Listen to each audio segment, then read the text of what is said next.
আজকে আমি বানিয়েছিলাম চিকেন টিক্কা মশলা। তো তার জন্য প্রথমেই আমি নিয়ে নিয়েছি এখানে 250 গ্রামের মতো বোনলেস চিকেন।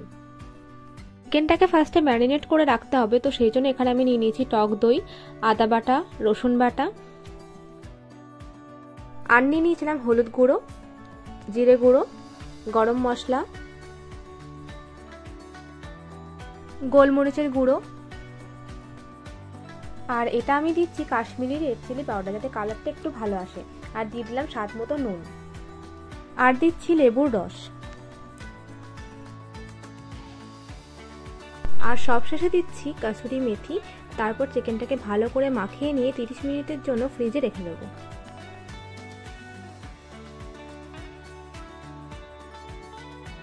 তো দেখো 30 মিনিট হয়ে গেছে, আর আমি এখানে প্যানটাকেও চাপিয়ে দিয়েছি।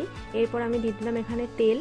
তারপর চিকেনগুলোকে একে একে পকোড়ার মতো করে ভেজে নিতে হবে। একদম ডিপ ফ্রাই করবো না তেলে, কারণ এটা হচ্ছে টিক্কা মশলা, তো সেই জন্য একটু পোড়া পোড়া ভাব রেখে তারপরে তুলে নেব।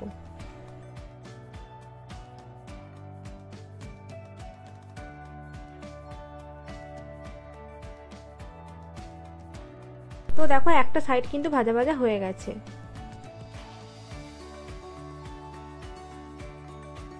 আর এদিকে দেখো দু সাইডে কিন্তু আমার ভাজা হয়ে গেছে। এবার চিকেনগুলোকে আমি তুলে নেব। তোমরা চাইলে আরো পোড়া পোড়া করতেই পারো, বাট আমি এবার তুলে নিলাম। এরপর কড়াইতে তেল দিয়ে দিলাম এলাচ আর জিরে।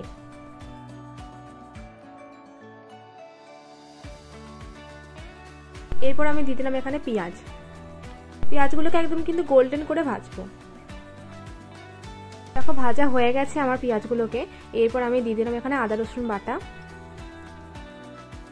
আমি একে একে দিয়ে দিলাম জিরে গুঁড়ো, ধনে গুঁড়ো, হলুদ, লঙ্কার গুঁড়ো, আর স্বাদ মতো নুন।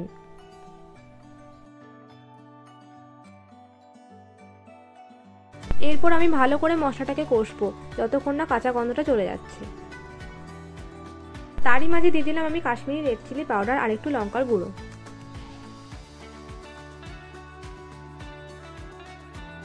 আর এটা দিলাম গরম মশলা।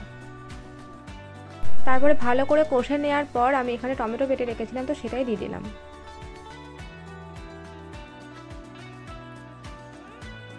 টমেটোটাকে ভালো করে মিশিয়ে নিয়েছি। এরপর ভেজে রাখা চিকেনগুলোকে আমি দিয়ে দিলাম।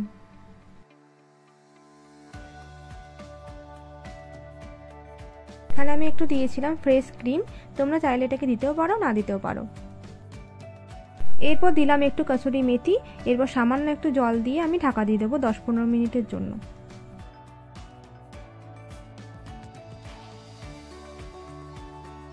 15 মিনিট হয়ে গেছে, আর দেখো ঢাকাটাও সরিয়ে দিলাম। এটা হচ্ছে এর ফাইনাল লুক। তো আজকের রেসিপিটা তোমাদের কেমন লেগেছে অবশ্যই কিন্তু আমাকে কমেন্ট করে জানিও, আর ভালো লাগলে একটা লাইক করে দিও। আর তোমরা কিন্তু বাড়িতে এই রেসিপিটা একবার ট্রাই করে দেখতে পারো, তোমাদের ভালো লাগবে। তো আর আমার চ্যানেলটা সাবস্ক্রাইব করতে ভুলো না। তো দেখা হবে পরের একটা ব্লগে। টাটা।